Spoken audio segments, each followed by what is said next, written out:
उत्पत्ति की किताब 4 अध्याय। जब आदम अपनी पत्नी हव्वा के पास गया तब उसने गर्भवती होकर कैन को जन्म दिया और कहा, मैंने यहोवा की सहायता से एक पुरुष पाया है। फिर उसने उसके भाई हाबिल को भी जन्म दिया। हाबिल भेड़ बकरियों का चरवाहा बन गया, परंतु कैन भूमि पर खेती करने वाला किसान बना। कुछ दिनों के पश्चात कैन यहोवा के पास भूमि की उपज में से कुछ भेंट ले आया और हाबिल भी अपनी भेड़ बकरियों के कई एक पहिलौठे बच्चे भेंट चढ़ाने ले आया और उनकी चर्बी भेंट चढ़ाई।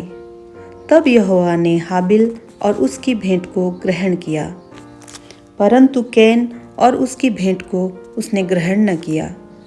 तब कैन अति क्रोधित हुआ और उसके मुंह पर उदासी छा गई।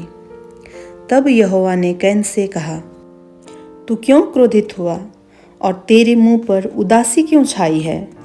यदि तू भला करे तो क्या तेरी भेंट ग्रहण न की जाएगी?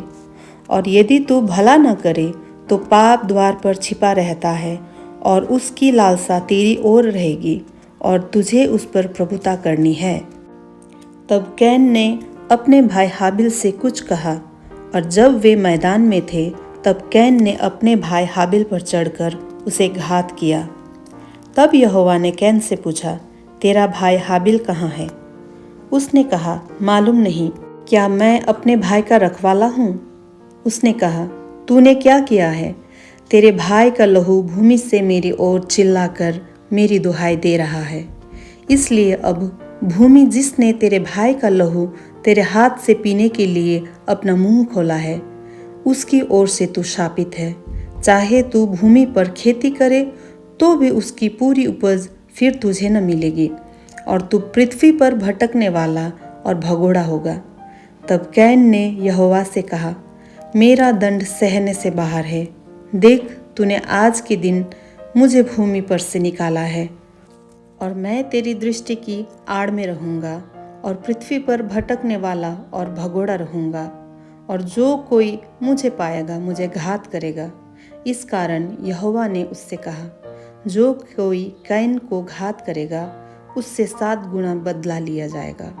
और यहोवा ने कैन के लिए एक चिन्ह ठहराया, ऐसा न हो कि कोई उसे पाकर मार डाले।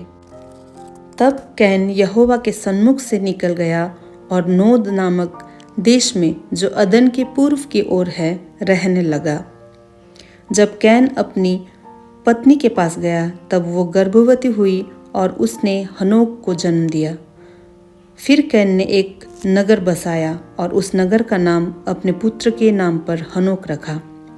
हनोक से इराद उत्पन्न हुआ और इराद से महूयाल उत्पन्न हुआ और महूयाल से मतुशाएल और मतुशाएल से लेमेक उत्पन्न हुआ। लेमेक ने 2 स्त्रियां ब्याह ली, जिनमें से एक का नाम आदा और दूसरी का सिल्ला था। आदा ने याबाल को जन्म दिया और तंबुओं में रहना और पशुपालन इन दोनों रीतियों का प्रवर्तक हुआ। और उसके भाई का नाम युबाल था। वो वीणा और बांसुरी आदि बाजों के बजाने की सारी रीति का प्रवर्तक हुआ। और सिल्ला ने भी तुबल कैन नामक एक पुत्र को जन्म दिया। वो पीतल और लोहे के सब धार वाले हथियारों का गढ़ने वाला हुआ। तुबल कैन की बहिन नामा थी। और लेमेक ने अपनी पत्नियों से कहा, हे आदा और हे सिल्ला, मेरी सुनो। हे लेमेक की पत्नियों, मेरी बात पर कान लगाओ। मैंने एक पुरुष को जो मुझे चोट लगाता था, अर्थात एक जवान को जो मुझे घायल करता था, घात किया है।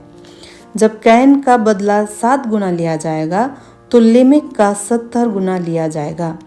आदम अपनी पत्नी के पास फिर गया और उसने एक पुत्र को जन्म दिया और उसका नाम यह कह के शेत रखा, परमेश्वर ने मेरे लिए हाबिल के बदले जिसको कैन ने घात किया, एक और वंश ठहरा दिया है। शेत के भी एक पुत्र उत्पन्न हुआ और उसने उसका नाम एनोश रखा। उसी समय से लोग यहोवा से प्रार्थना करने लगे।